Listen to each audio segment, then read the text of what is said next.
पिछले क्लास में हम लोग देख रहे थे जीवन की उत्पत्ति कैसे हुई। जीवन की उत्पत्ति से रिलेटेड हम लोगों ने बात किया था और जीवन की उत्पत्ति से रिलेटेड अलग अलग विचारकों के जो सिद्धांत रहे उसके बारे में हम लोगों ने डिस्कस किया था। आज हम लोग डिस्कस करेंगे जीवन की उत्पत्ति के एक सिद्धांत के बारे में। आधुनिक ये सिद्धांत है और जीवन के उत्पत्ति का जो आधुनिक सिद्धांत है वो है ओपेरिन थ्योरी या ओपेरिन हाल्डेन थ्योरी। देखिए एक बात बता रहे हैं, अगर मान लेते हैं आप जीवन की उत्पत्ति के संबंध में देखिए तो जीवन की उत्पत्ति कैसे हुई। पहला नंबर मैंने बताया था कि पृथ्वी की उत्पत्ति आज से 450 करोड़ वर्ष पहले हुई और पृथ्वी की उत्पत्ति के 50 करोड़ वर्ष बाद लगभग 400 करोड़, आज से 400 करोड़ वर्ष पहले पृथ्वी पर पहला जीवन आया। तो जो पहला जीवन आया वो कैसे आया, इसके पहले वाले वीडियो में हमने आप लोगों को बताया था कि इस पृथ्वी पर जीवन कैसे आया और अलग अलग जो थ्योरी था उसके बारे में हमने बात किया था। लेकिन आज हम लोग Oparin Haldane theory, Oparin theory के बारे में बात करेंगे, जिसको ओपेरिन सिद्धांत या प्रकृतिवाद या भौतिकवाद या जैव रसायनवाद के नाम से जानते हैं। इसी सिद्धांत को अलग अलग नामों से जाना जाता है, जैसे भौतिकवाद,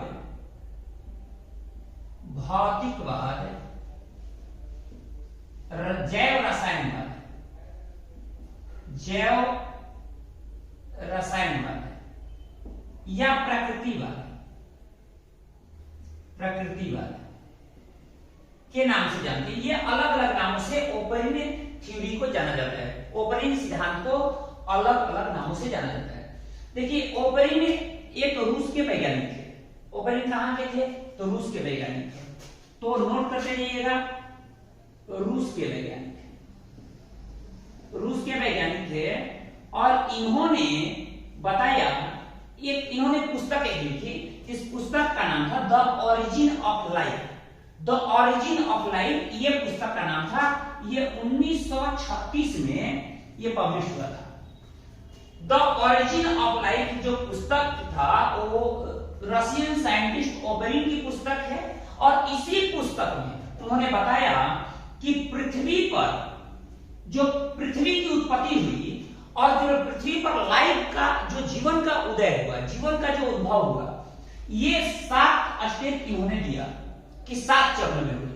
यानी जीवन की उत्पत्ति इनके अनुसार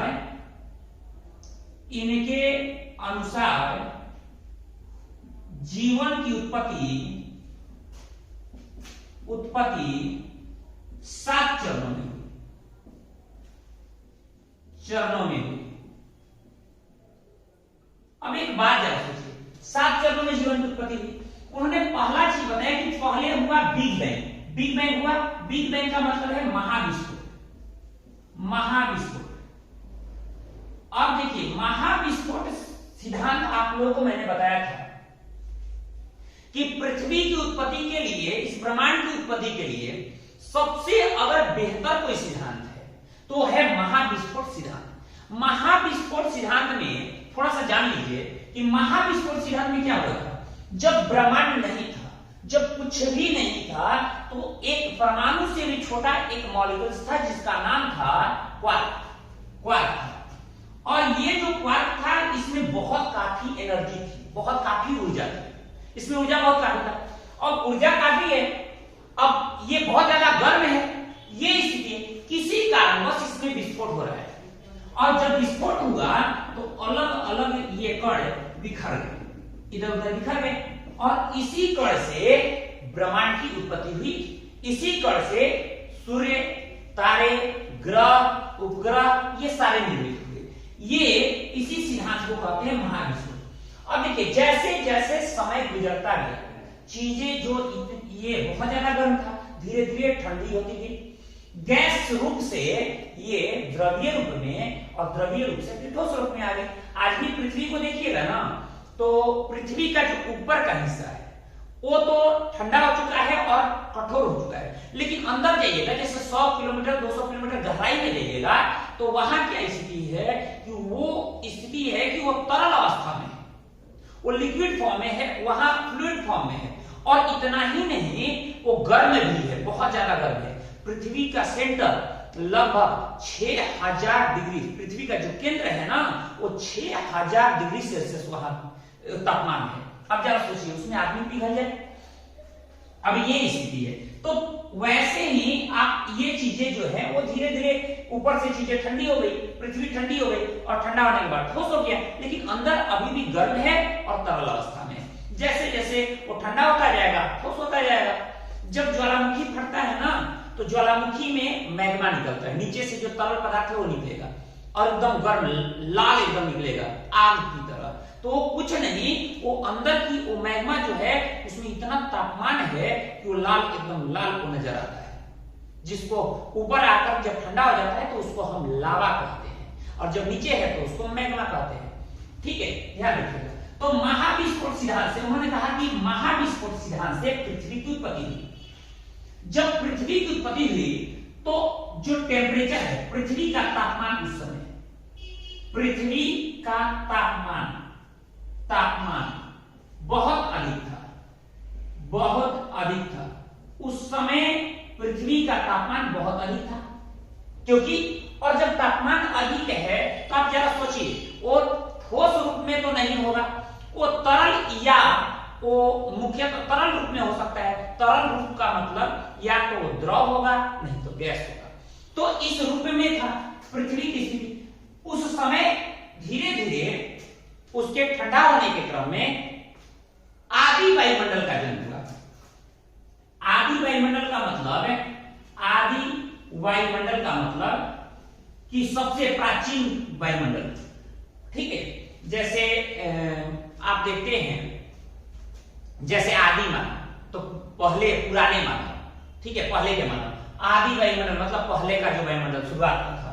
अब ये वायुमंडल का निर्माण हुआ, इसमें जैसे मान लेते हैं कार्बन, हाइड्रोजन, ऑक्सीजन, नाइट्रोजन, ये सब गैस है।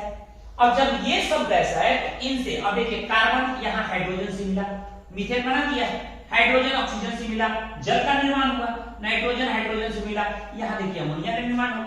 और ये सब गैस जो है ना ये कई सारे कार्बनिक पदार्थों का निर्माण किए, जैसे ये मीथेन, जल और कार्बन डाइऑक्साइड। ये देखिए सुगर, ग्लिसरॉल, फैटी एसिड, इन सब के निर्माण में ये सहायक हुए।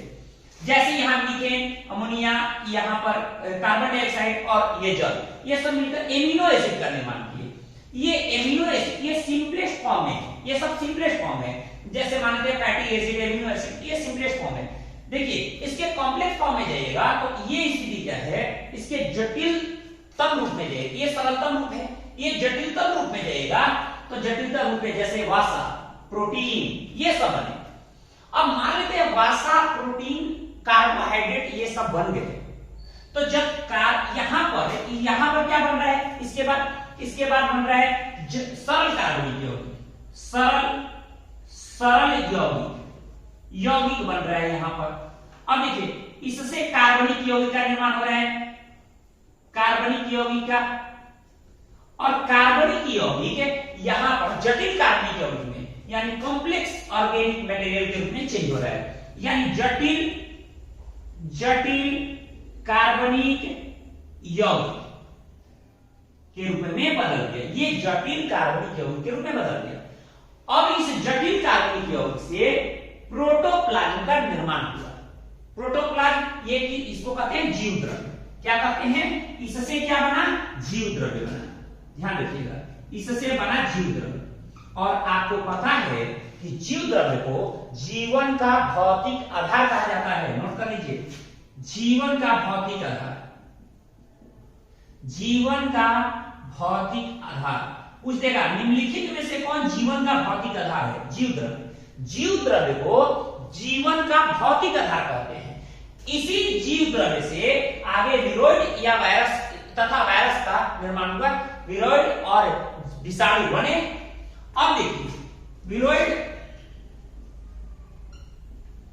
विषाणु ये सब बने, और इसी से फिर आगे चल करके सेल यानी कोशिका का निर्माण हुआ। अब देखिए कोशिका क्या है, कोशिका क्या है, structural and functional unit of life, यानी ये है संरचनात्मक और क्रियात्मक इकाई, हमारे जीवन की ये संरचनात्मक एवं क्रियात्मक इकाई है कोशिका। जैसे कोई भी अगर जीव को देखिएगा ना, उसके शरीर का निर्माण कोशिका से ही हुआ है। कोई भी जीव बिना कोशिका के जीव हो ही नहीं सकता। कोशिका है तो जीव है। अब मान लेते हैं कोशिका है तो जीव। अब यहाँ पर किसी भी जीव की सबसे छोटी इकाई क्या है, उसके जीवन की सबसे छोटी इकाई क्या है, तो कोशिका है। अब इसी कोशिका से फिर क्या होगा, ऊतक बनेंगे। ऊतक से अब कोशिका में आएगा तो कौन सा कोशिका आएगा, पहले प्रोकैरियोटिक कोशिका आएगा, उसके बाद में यूकैरियोटिक कोशिका आएगा जी। यूकैरियोटिक कोशिका जब आएगा तो यूकैरियोटिक से फिर अन्य कोशिका, जैसे मान लेते हैं बहुकोशिकीय जीव आएंगे। अब बहुकोशिकीय जीवों से फिर ऊतक का निर्माण होगा, ऊतक से अंग बनेगा, अंग से अंगतंत्र बनेगा, तब एक जटिल जीव का निर्माण होगा। यानी ये पूरा आप देखिएगा, ये पूरा परिकल्पना है, इसको ध्यान रखिएगा। यानी पहले क्या चीज बन रहा है, पहले कोशिका बना, कोशिका बना, कोशिका से क्या बनेगा, ऊतक बनेगा, ऊतक से क्या बनेगा, अंग बनेंगे, अंग से क्या बनेगा, अंगतंत्र बनेगा, अंगतंत्र से क्या बनेगा, शरीर का निर्माण होगा।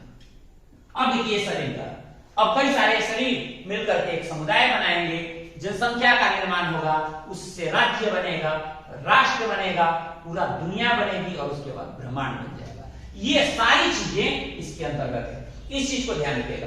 आज हमने जो बताया वो बताया ओपेरिन का सिद्धांत, जीवन की उत्पत्ति से संबंधित ओपेरिन का सिद्धांत, और ये आधुनिक सिद्धांत है, ध्यान रखिएगा।